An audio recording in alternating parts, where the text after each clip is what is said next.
ക്രൈസ്തവ സമൂഹം ഒരുപോലെ ഏറ്റെടുക്കുമെന്ന് ഞാൻ വിശ്വസിക്കുകയാണ്. ഇത് അനേക ക്രൈസ്തവരുടെ കരങ്ങളിലേക്ക് എത്തട്ടെ.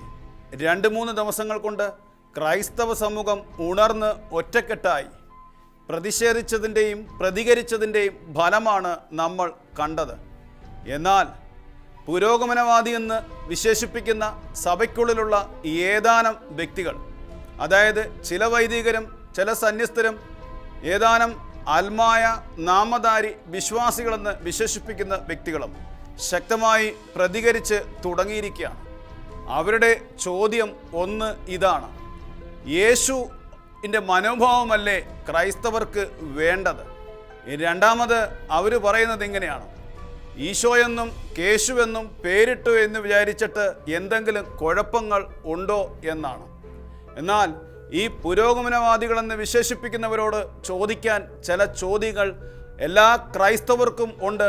എല്ലാവരുടെയും ശബ്ദമായി ഞാൻ നിങ്ങളോട് ചോദിക്കുകയാണ്. എന്നെങ്കിലും ക്രൈസ്തവ വിശ്വാസത്തിന് വേണ്ടി, സഭയ്ക്കു വേണ്ടി ഒരു ശബ്ദവും നിങ്ങൾ ഉയർത്തിയതായിട്ട് ഞങ്ങൾ കണ്ടില്ല. പ്രതികരിച്ച വിശ്വാസികളോട് അവർ പറയുന്ന ഇപ്രകാരമാണ്: വർഗീയത വിഷം കുത്തിവെച്ചുകൊണ്ട് ഇവരെ ഭിന്നിപ്പുണ്ടാക്കുന്ന കൂട്ടത്തിലാണ് അവർ ചിത്രീകരിച്ചത്. റോമൻസ് എന്നും വിശുദ്ധനെന്നും എന്ന സിനിമ ഇറങ്ങിയതിന് ശേഷം അനേക യുവജനങ്ങൾ കുമ്പസാരക്കൂടിൽ നിന്നും അകലുകയും കൂദാശയിൽ നിന്നും അകലുകയും വിശ്വാസം ഉപേക്ഷിക്കുവാനും ഇടയായി. ചില വ്യക്തികളുടെ അനുഭവം കേട്ടതിൻ്റെ പശ്ചാത്തലത്തിൽ പറഞ്ഞുകൊള്ളട്ടെ. അവർ പങ്കുവച്ചത് ഇങ്ങനെയാണ്: കുമ്പസാരക്കൂടിലേക്ക് പോകാനായിട്ട് ചെല്ലുമ്പോൾ ഈ കണ്ട സിനിമകളുടെ ഓർമ്മകൾ മനസ്സിൽ വരുന്നത് കൊണ്ട് കുമ്പസാരിക്കാതെ ഇറങ്ങിപ്പോയ യുവജനങ്ങളെയും കണ്ടുമുട്ടാൻ ഇടയായി. ബൈബിളിലെ ഏറ്റവും മനോഹരമായ ഭാഷയാണ് ആമേൻ എന്ന് പറയുന്നത്. അതായത് അത് മാറ്റമില്ലാത്ത വാക്കാണ്. അത് സിനിമകളുടെ രൂപത്തിലെത്തി അതിൻ്റെ മഹത്വം കെടുത്തിക്കളയുവാൻ വേണ്ടി ഒരു സമൂഹം ശ്രമിച്ചു എന്നുള്ളതാണ്. സ്വർഗത്തിലെ ആരാധന നൽകുന്ന ശബ്ദമാണ് ഹല്ലേലൂയ എന്ന്. രാവും പകലും മാലാഖമാര് ഉരുവിടുന്ന ഹല്ലേലൂയ എന്ന്. ധ്യാനങ്ങളിലൂടെയും കൺവെൻഷനുകളിലൂടെയും നിരന്തരം ഞങ്ങൾ കർത്താവിനെ ആരാധിച്ച ആ പേര് തമാശ രൂപത്തിൽ കളിയാക്കുവാൻ വേണ്ടി ചില സിനിമകളിൽ ഇട്ട വ്യക്തികളുടെ ഗൂഢതന്ത്രങ്ങളും എല്ലാ വിശ്വാസികൾക്കും മനസ്സിലാകാൻ പറ്റിയിരുന്നില്ല എന്നുള്ളതാണ്. പ്രിയപ്പെട്ടവരെ, സാറാസ് എന്ന സിനിമ ഇറക്കിയിട്ട് അനേക കുഞ്ഞുങ്ങളെ കൊല്ലുവാനായിട്ട് പ്രചോദിപ്പിച്ചതിൻ്റെ പിന്നിലും വലിയ ഒരു ശക്തി പിന്നിലുണ്ട്. ഏറ്റവും ഭയാനകമെന്ന് പറയട്ടെ, പുരോഗമനവാദികൾ അറിഞ്ഞിരിക്കേണ്ടത്, നിങ്ങളുടെ വ്യക്തി താല്പര്യത്തിനും മറ്റ് ചിലരുടെ താല്പര്യങ്ങൾക്ക് വേണ്ടിയും നിങ്ങൾ മുന്നിൽ നിൽക്കുമ്പോൾ നിങ്ങളുടെ പിന്നിൽ പ്രവർത്തിക്കുന്ന ഗ്രൂപ്പിനെയും സമൂഹത്തെയും എല്ലാവരും മനസ്സിലായി കഴിഞ്ഞു. ഇനി വിശ്വാസത്തിനെതിരെയോ കൂദാശകൾക്കെതിരെയോ ഏത് സിനിമ ഇറങ്ങിയാലും, സഭയ്ക്കെതിരെ ആര് ശബ്ദമുയർത്തിയാലും ക്രൈസ്തവർ ഒറ്റക്കെട്ടായി പ്രതിഷേധിക്കും.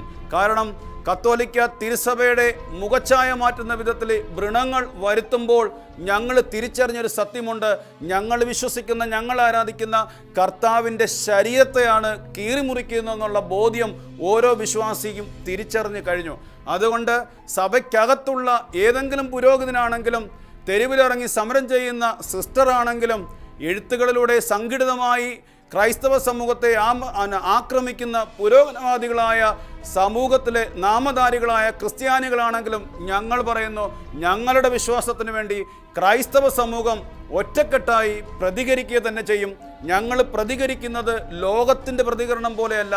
ഞങ്ങളുടെ പ്രതികരണം മുഴുവൻ ആത്മാവിൽ നിറഞ്ഞ് ക്രിസ്തു മനോഭാവം ഉൾക്കൊണ്ടുകൊണ്ടുള്ള പ്രതികരണമാണ്. ഒന്ന്, ഞങ്ങൾ പ്രാർത്ഥനയാൽ പ്രതികരിക്കും. 2, ഞങ്ങളുടെ സാധ്യതകൾ എല്ലാം ഉപയോഗിച്ചുകൊണ്ട് ഞങ്ങൾ പ്രതിഷേധിക്കുകയും പ്രതിരോധിക്കുകയും ചെയ്യും. 3, ഞങ്ങൾക്കൊരു ലക്ഷ്യമുണ്ട്: ഇത് ചെയ്യുന്നവരുടെ ആത്മാക്കളെ ഞങ്ങൾക്ക് നേടുക തന്നെ ചെയ്യണം. ഇനി ക്രൈസ്തവ സമൂഹത്തിനെതിരെ ആര് ശബ്ദമുയർത്തിയാലും, ഏത് സിനിമകൾ ചിത്രീകരിച്ചാലും ഞങ്ങൾ തീരുമാനമെടുത്തിരിക്കുകയാണ്. അത് ഒന്നാം പാടെ ബഹിഷ്കരിക്കും. അതറിയാൻ പോലും ഞങ്ങൾ ആഗ്രഹിക്കുന്നില്ല, കാണുകയില്ല. ഈശോ പ്രതികരിക്കേണ്ട സമയത്ത് പ്രതികരിച്ച കർത്താവാണ്. ഈശോ സുവിശേഷത്തിൽ പറയുന്നുണ്ട്: ആ കുറുക്കനോട് പോയി പറയുക, ഇന്നും നാളെയും എനിക്ക് പഠിപ്പിക്കേണ്ടിയിരിക്കുന്നു. ഈ കാലഘട്ടത്തിൽ ആദിമ ക്രൈസ്തവ വിശ്വാസികളെ ശാരീരികമായി പീഡിപ്പിച്ചതിന് പകരമായിട്ട് വിശ്വാസ സമൂഹത്തിൻ്റെ മനസ്സിനെ വ്രണപ്പെടുത്തുന്ന വിധത്തിലാണ് ഇപ്പോഴത്തെ സമൂഹം പീഡിപ്പിക്കുന്നത്. എന്നാൽ ഞങ്ങൾ ആദിമ ക്രൈസ്തവ സമൂഹം ആ കാലഘട്ടത്തിൽ ശക്തമായി പ്രതിരോധിച്ചിരുന്നു പ്രാർത്ഥന കൊണ്ട്. എന്നാൽ ഞങ്ങൾ ഈ സമയത്ത് പ്രാർത്ഥന കൊണ്ടും പ്രതിരോധം കൊണ്ടും ഞങ്ങൾ പ്രതികരിക്കുമെന്ന് വിശ്വസിക്കുന്നു. എല്ലാ ക്രൈസ്തവ വിശ്വാസികളും എല്ലാവരുടെയും ശ്രദ്ധയ്ക്ക് മാക്സിമം എല്ലാ വിശ്വാസികളിലേക്കും ഈ സന്ദേശം എത്തിക്കുക എന്നുള്ളതാണ് എൻ്റെ എളിയ അഭിപ്രായം. ദൈവം എല്ലാവരെയും അനുഗ്രഹിക്കട്ടെ.